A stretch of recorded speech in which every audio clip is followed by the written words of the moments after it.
Hello everyone and welcome to my show, FitLife, Healthy Mind and Body. My name is Natalia Kotowska and I will be your host. This is the UK Health Radio, the world's #1 talk health radio. With over 13 years of international experience in sport and fitness, years of study, I would like to share my experience, knowledge, and most importantly, my endless love and passion for living a healthy lifestyle for my mental and physical well-being. On this show, we will be talking about fitness, sport, healthy living, nutrition, fitness facts, and more.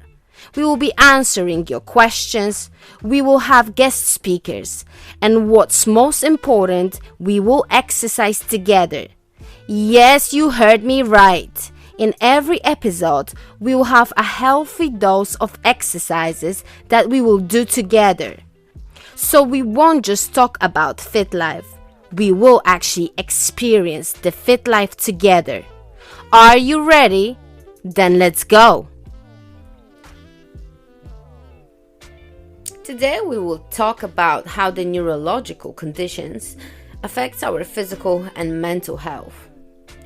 A neurological disability is a brain-based disorder that impairs the way a person's mind interprets his or her surroundings or how he or she interacts with others. This can lead to secondary conditions, especially of the mental health variety, such as anxiety and depression. These conditions can be treated with appropriate medication and therapies.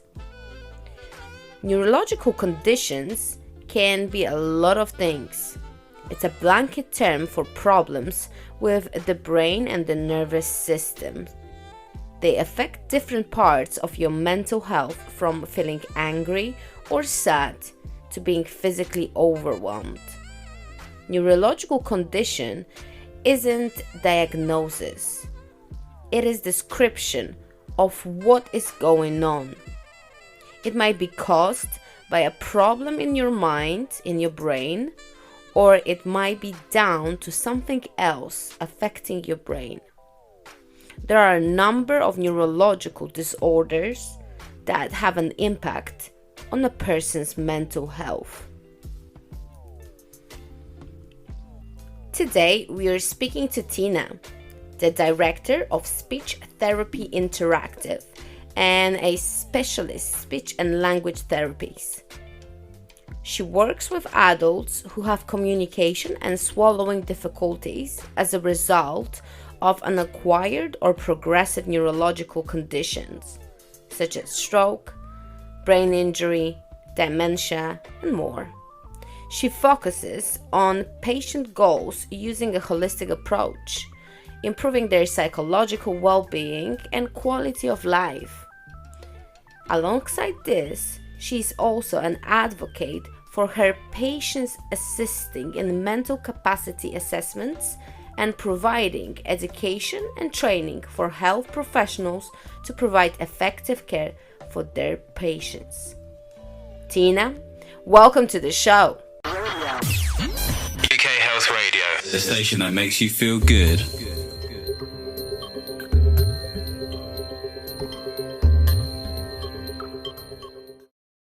It used to be hard to find the world's most wonderful alcohol-free drinks. Not anymore. Whether it's a health thing, a lifestyle thing, or you're trying new things, make sure you save yourself from the guessing game of the supermarket shelves and shop with zerozilchzip.co.uk for the world's most carefully curated range of alcohol-free beers, wines, spirits, and more. Health Radio listeners can save 5% with the code HEALTH5. Visit zerozilchzip.co.uk or click our banner on the UK Health Radio website. Discover alcohol freedom with Zero Zilch Zip, because nothing's better. UK Health Radio, the station that makes you feel good.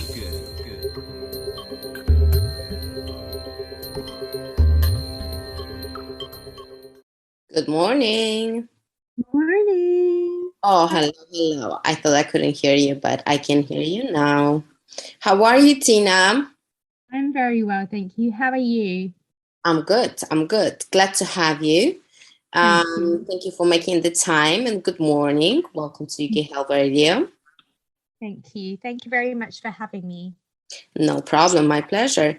All right. So let's start. UK Health Radio, healthy mind, healthy body. Thank you for accepting the invitation and welcome.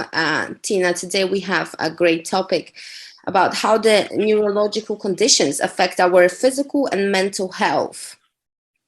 So Yes. you're the specialist today. So I would like to know more about you and your work, your business. What are you all about?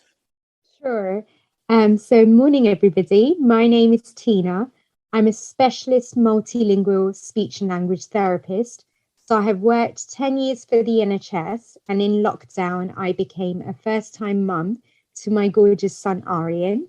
That's when I decided to work for myself, setting up my own practice, allowing me that flexibility so I can be there for my son's drop-offs, pickups, sports day, everything really, but also allowing me the choice to provide quality client care. So now I'm the founder of Speech Therapy Interactive. I work with adults in the community with different types of communication and swallowing difficulties as a result of an acquired or progressive neurological condition. So my role involves assessing and providing personalized client-centered therapy, not just in English, but also in Punjabi and in Urdu in East London and Essex. I'm really, really proud of my practice. It's only been running for 1 year, and recently I've been awarded by ASOTIP, which is the Association of Speech and Language Therapy Independent Practice, for the best startup for the independent SLT practice. So I'm really, really proud of that. Well done. Congratulations. It sounds great. Thank you. Thank So you you very just much. had your first child. How exciting is that during the COVID, you're saying? Yeah, yes, definitely has been a bit of a roller coaster, but I would not change it for the world. It's been a blessing as well. I believe you. I believe you. You know, this COVID, I guess, showed us so many different things about ourselves. So, you know, some people realize, oh, actually, I can work from home, and that's not so bad. Some people like, oh, I hate working from home, or several different things. You know, like with you, getting pregnant, being a mom. With me, perhaps showing me that I need to also think of how to survive when the world is stopping, you know, how to, exactly like you said, setting your own thing so you can maintain, manage, and control your life. Absolutely. I mean, it's definitely changed a bit of way of working as well. So, as well as seeing my clients face to face, I now have the opportunity of providing those that can't see me face to face with teletherapy. So, it's definitely opened a lot of doors. Right. So tell me more about where the love for this specific, very specific career came from. Yeah, so I originally wanted to be a psychologist. So Right. I completed my BSc in psychology and an MSc in health psychology. My dissertation was actually published into a book called The Best of Both Worlds. But unfortunately, after my father had a stroke, I changed my career pathway, working in hospitals and neurorehabilitation settings. So my father had a stroke when he was 32. Oh, It wow. really, yeah, at a very young age, and it really turned his and our lives completely upside down as a family as well. I specifically remember an event which still brings water to my eyes. After he was discharged from the hospital, he started carrying out his normal activities of daily living. He went out to go and get some groceries. And while walking, he stopped in the middle of the street in great panic. He didn't know where he was, and he didn't know how to get home. Yeah, it was very, very sad. And but you know, with time and with the help of his support network, which included the medical team, therapists, and most importantly his family, he got through the tough times. And we as a family felt very supported by the whole multidisciplinary team. So I wanted to do that for others. For me, when I see my patients or clients, I see them as a person. The care I provide for them is nothing less than what I would expect for my if they were my father or my mother, my brother, my grandparents, friends, or even my child. So it's no surprise that I have a lot of love for them. They become part of my family, and not just them, but their families too. Wow. How's your dad right now? Yes, he's doing so well. He's returned back to work. He's actually working for the NHS as well. He manages biomedical engineers. He's doing ever so well, and he's just so supported by his family, with his work colleagues. And I think that's really, really important to keep his confidence and motivation keep going. Has he fully recovered, or is he still facing some form of difficulties? Yeah, I think in terms of from a physical point of view, he has recovered. But in terms of psychological well-being, I mean, it's quite a traumatic event. It almost kind of leaves a bit of a scar, doesn't it?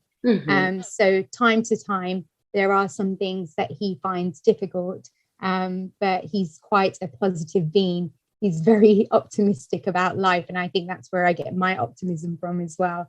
So he keeps persevering through the challenges, really. So would you say, looking at your dad's journey and health situation, that was your biggest motivation, inspiration? Yes, definitely. Seeing my father go through that major life event and seeing how it affected our family, and with the support, how he recovered and was able to integrate back into the community and do things that he was, doing before, was definitely such a big, massive reward and satisfaction. And that really, truly inspired me. I said, oh, I would really love to do that for other people as well. Fantastic. I mean, how traumatic experiences can turn into something beautiful, isn't it? It's sometimes we look at things, that's why we cannot take anything for granted. At the beginning, it might look tragic, but then within the time, we start to see the lesson and the blessing in every situation. So, from such a traumatic situation, something beautiful happen. Absolutely. I think that's the biggest thing is, there are lots of things that happen in life. We go through lots of ups and downs, but that is life. I mean, even within an ECG, it's not a straight line, is it?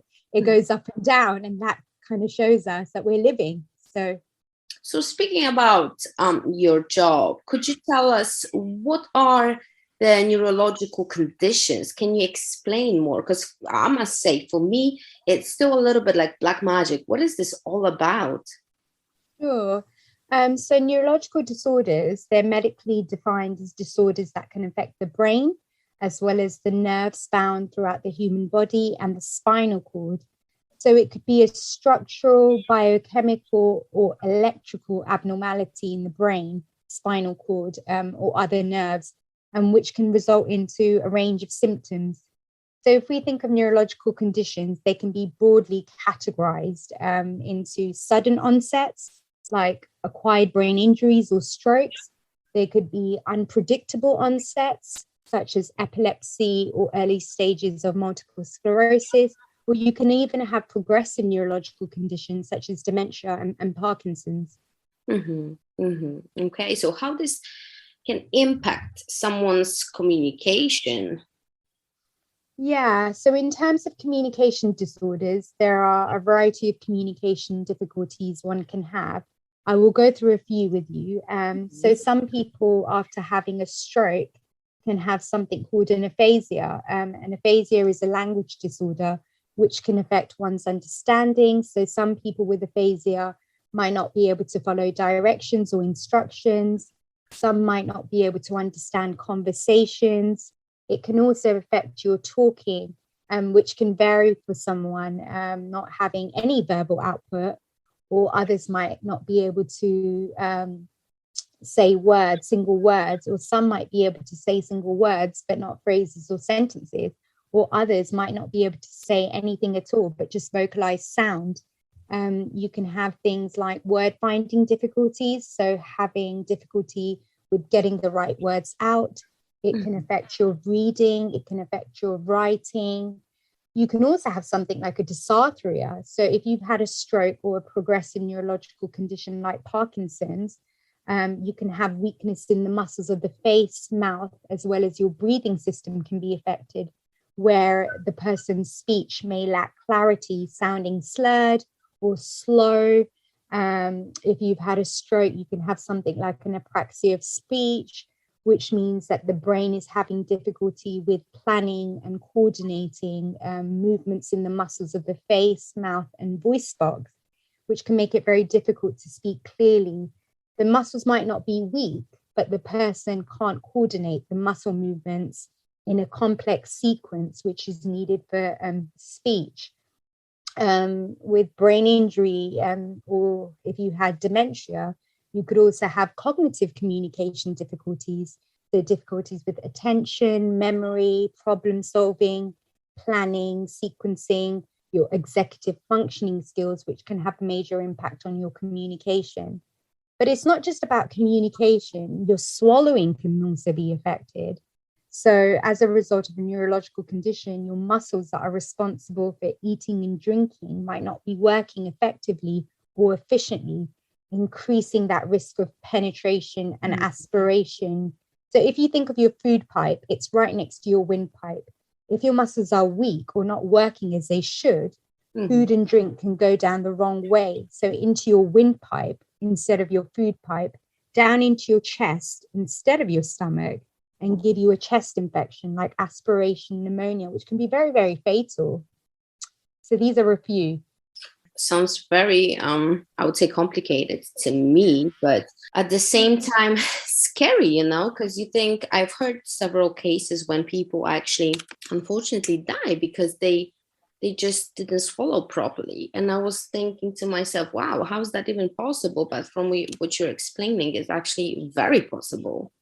Yeah, I mean, it can it can range from a variety depending on the level of impairment, I guess, the severity of it. If it's a quite severe brain injury or a stroke that you've had, or even in terms of a progressive neurological condition, if you're at the end stages, it can really have a big, massive impact on your physical health.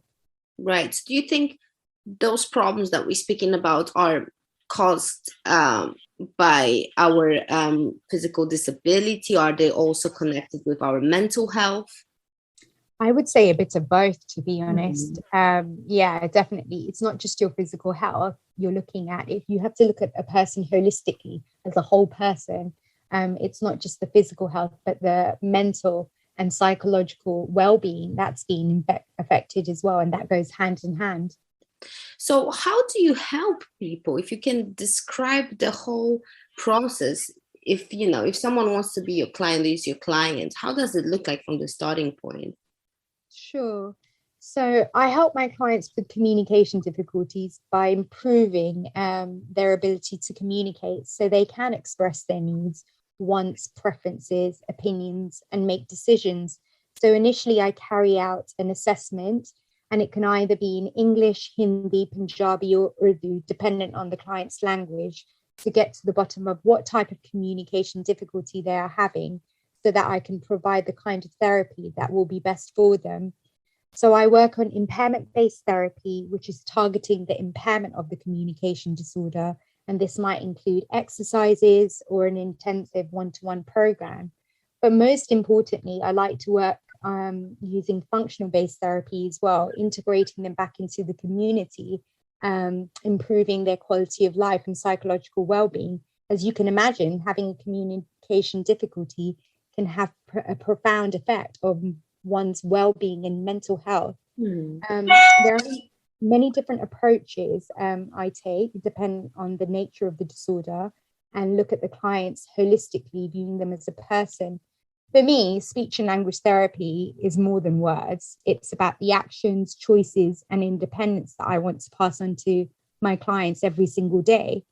I believe that confidence plays such an important role in a person's ability to communicate. So I help my patients build that confidence so they are able to join in conversations, talk to new people, and do the things that they want to do.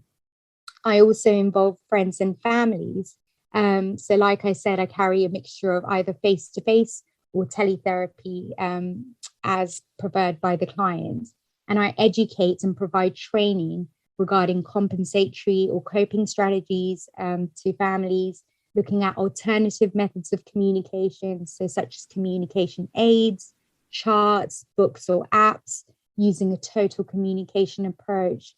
I think working with the client support network is very, very important. If my clients are learning a new way to communicate, then the people around them, they need to learn as well. So I encourage my clients, family, friends, and carers to attend the speech and language therapy sessions with the patients. And then they can practice strategies and therapy at home with them. As well as communication, I work with clients with swallowing difficulties. So this might be rehabilitation exercises, maneuvers, strategies. I might look into modifying their diet and fluid consistencies so they're not at risk of aspiration pneumonia. Also having difficult conversations sometimes for some of my clients, especially those with progressive neurological conditions, where their swallows may deteriorate or their swallow function may not recover. So they might need to think of alternatives such as a PEG, which is a feeding tube in the stomach. Or it might be my 90-year-old who says, no, I don't want to have a PEG. I want to risk feed, accepting the risks of eating and drinking for the remaining quality of life that she has.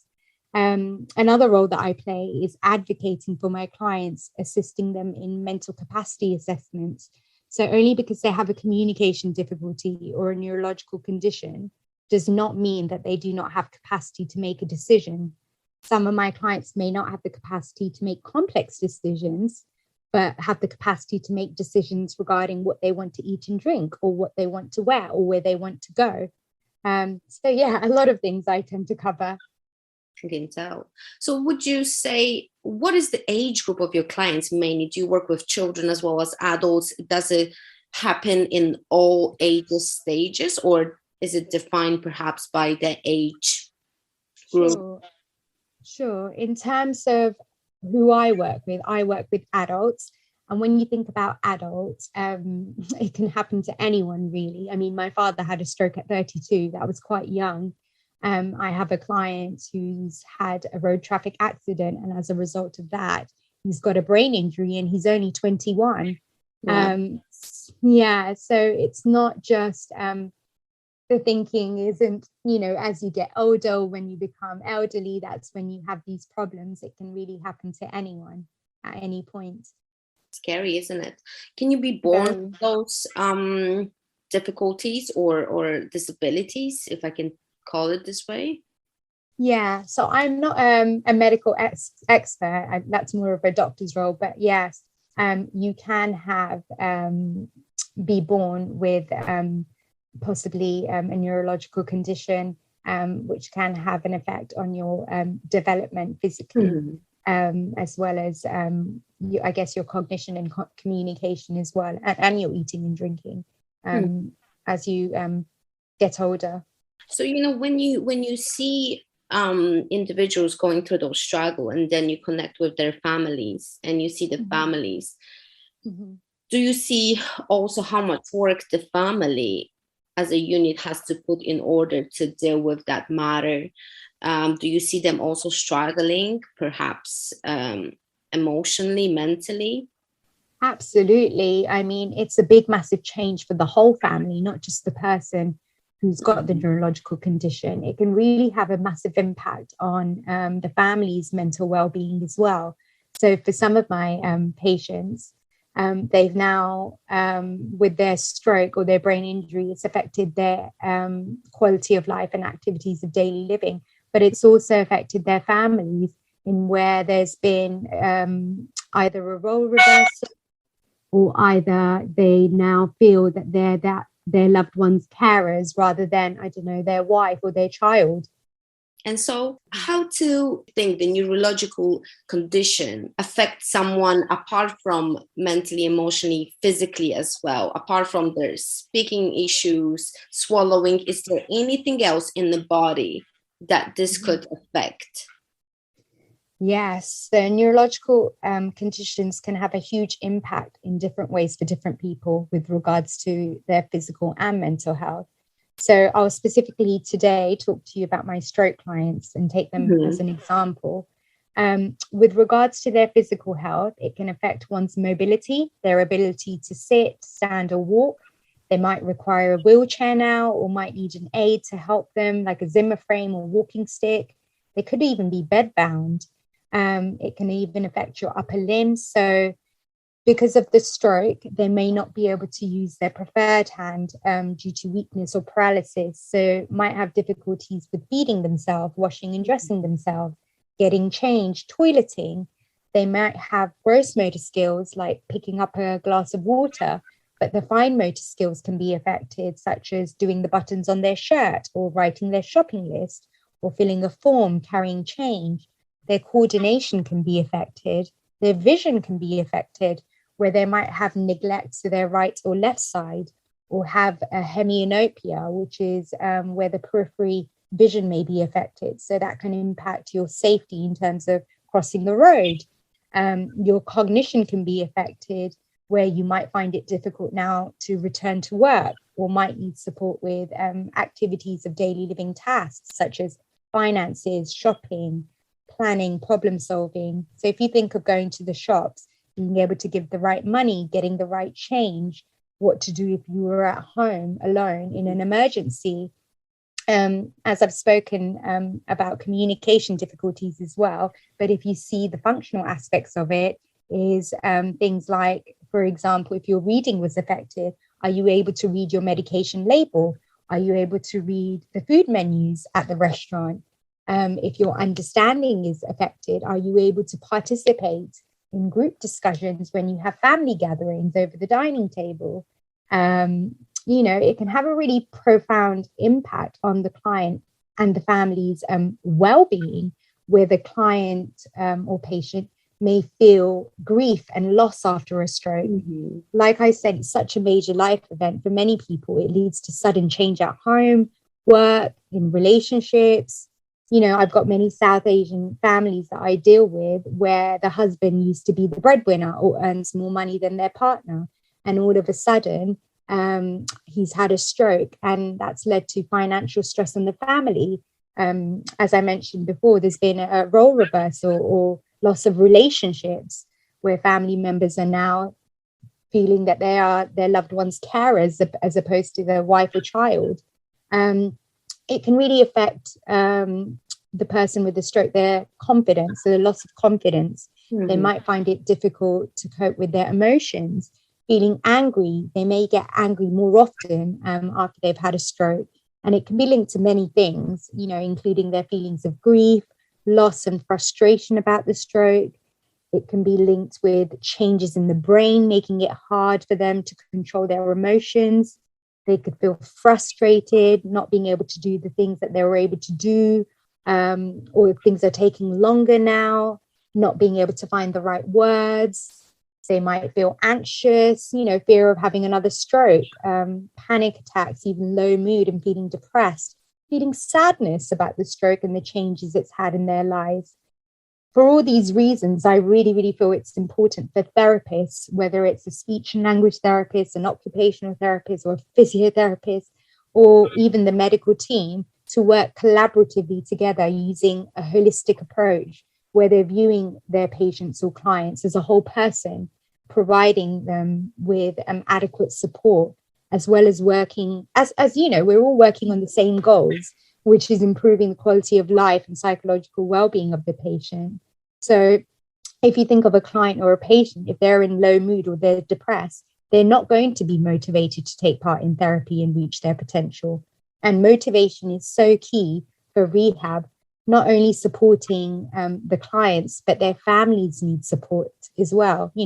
We only see the clients for an hour and then we go home. The families are there for the whole time, supporting their loved ones, implementing the advice, strategies, exercises given by the therapists or the medical team to ensure that consistency. So we're seeing the client, but we're also seeing their families too. And that's really important, to be able to provide support for both of them as a whole, I guess.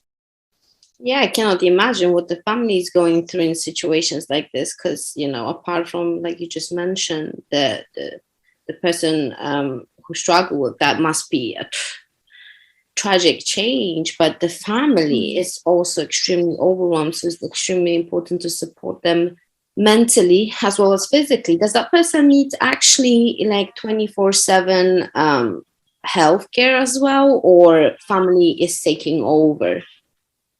Yeah, so I guess it's really dependent on each family dynamic and obviously dependent on the severity of the condition as well. So some of my clients who are bedbound might need 24-hour care.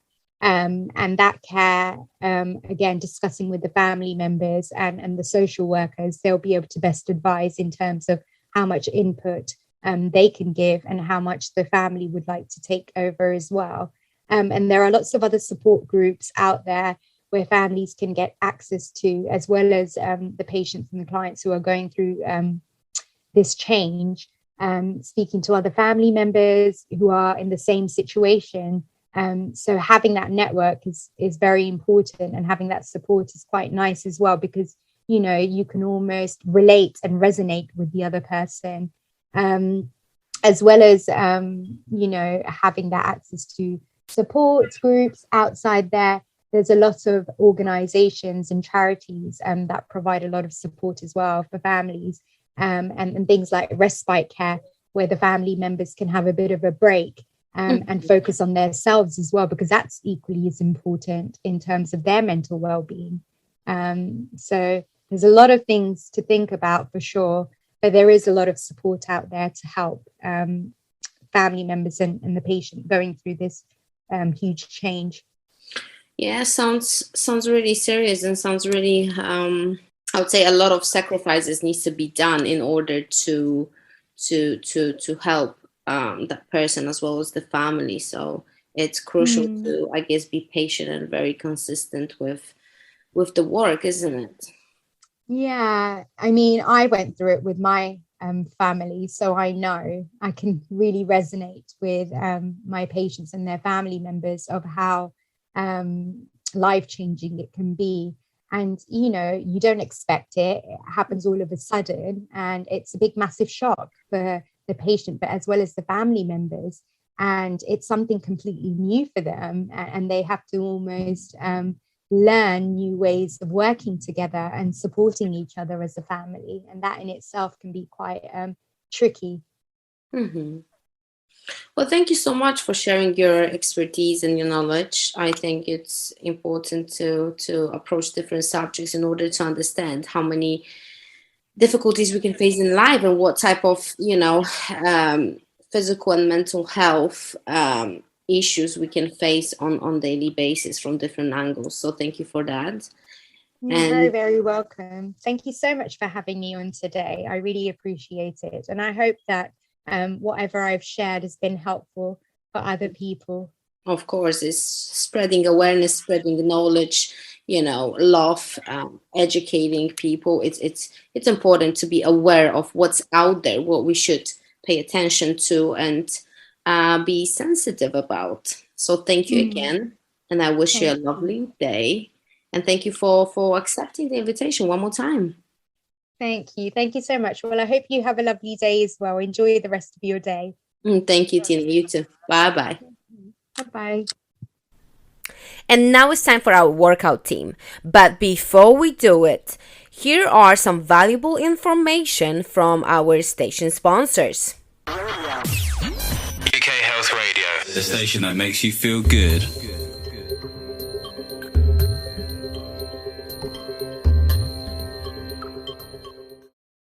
It used to be hard to find the world's most wonderful alcohol-free drinks. Not anymore.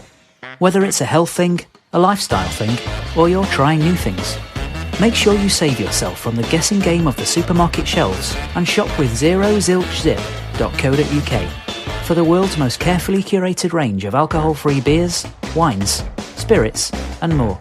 Health Radio listeners can save 5% with the code HEALTH5. Visit zerozilchzip.co.uk or click our banner on the UK Health Radio website. Discover alcohol freedom with Zero Zilch Zip, because nothing's better.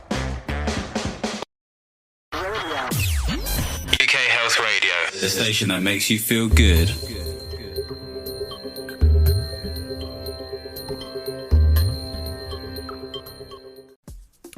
All right, team. So the weather is so beautiful out there, and I'm sure majority of you don't want to be stuck inside the building, gym, or house and do their workout. No problem. The most important thing in working out or taking care of your physical health is just to be active.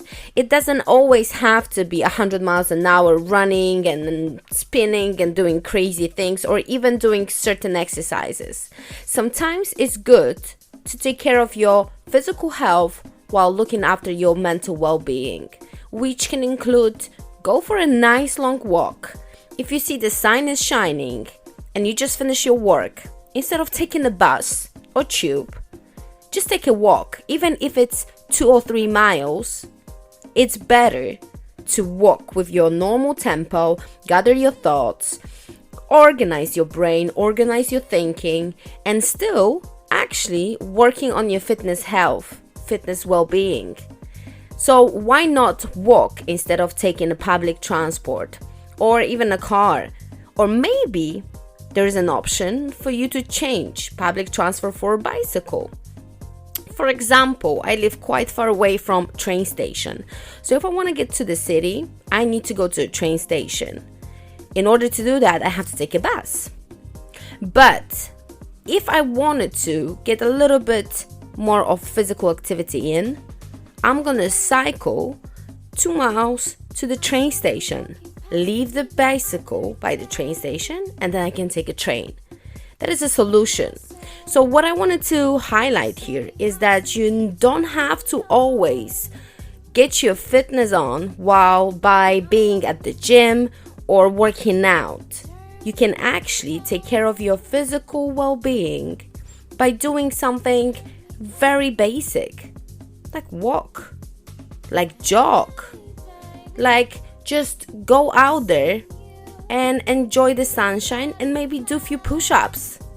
If you're sitting on the bench in the park, why not do some tricep dips? Why not just stretch?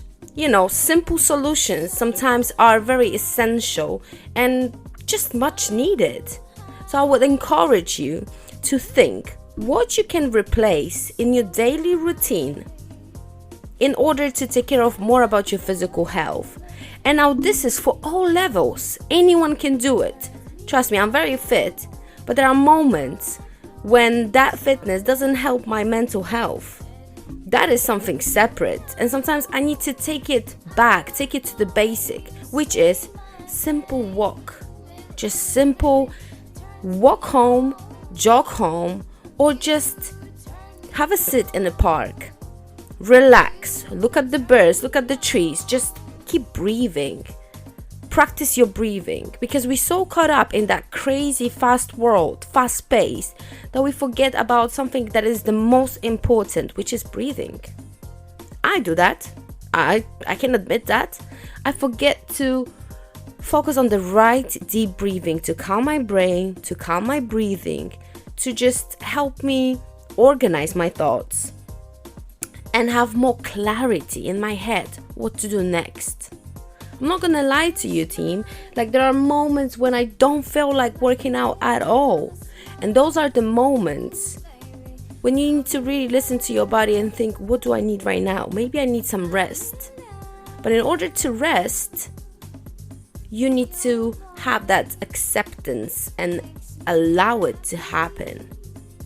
So I need to work on very different things that some of you might work on. I need to sometimes work to calm down and just take the step back. Some of you perhaps need more push to go out there and do something more.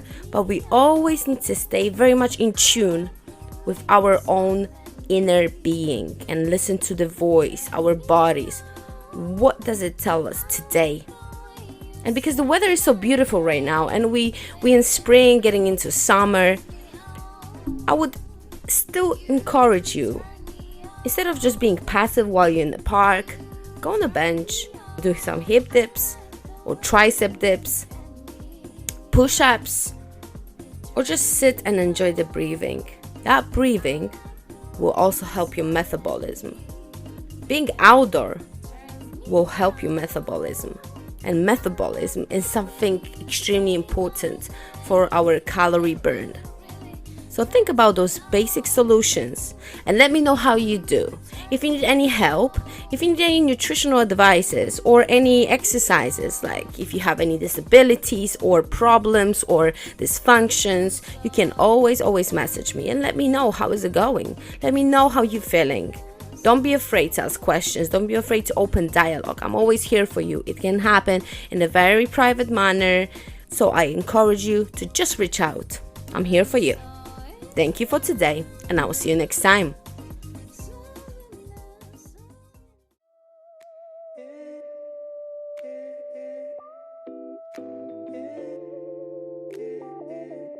Understanding how a person's neurological condition can impact their mental health is the first step in helping them re-establish healthy habits.